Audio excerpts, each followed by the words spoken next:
Hello, fellow preppers. 'Tis I, the Rumpled One. How big? How heavy? Talking about 72-hour bags and all this other stuff when it comes to prepping. It's how big is it and how heavy is it? I mean, in a 72-hour bag, have you seen some of the lists, like that list I read a few videos ago? I mean, what size bag you need? A little bag like that or a big bag? I mean, how heavy is it going to be? Can you pack it? It's something to think about.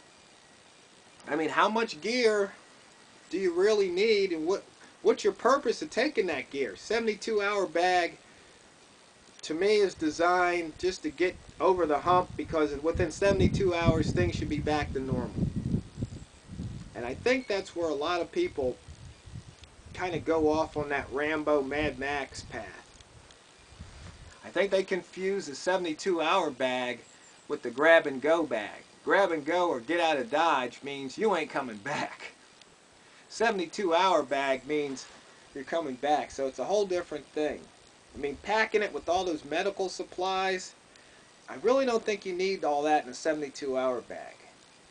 You know, all those knives and fire starters, I mean, if you're out here in the country where, see, it doesn't snow here, but if you're in some country and out there where it might snow, yeah, it might make sense to do that. You have to gear your gear to where you live and what you expect to encounter. I mean, rope, sure, rope can come in handy, but I think in most instances people have gotten kind of caught up in that hype.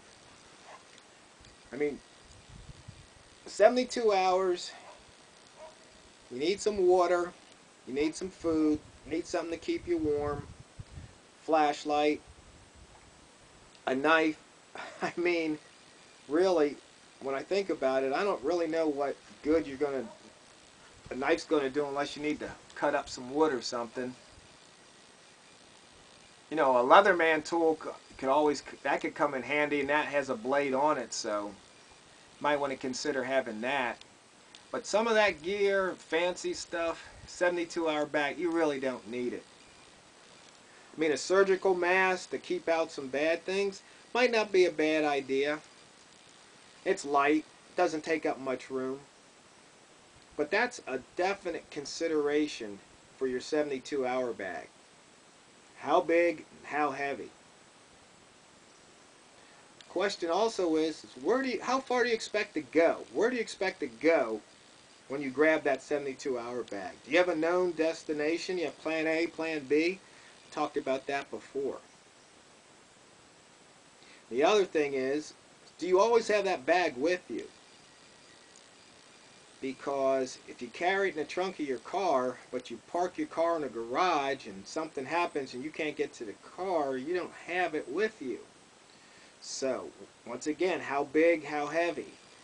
Maybe you just always carry it with you, slung over your shoulder, or just handles. That's what you have to consider.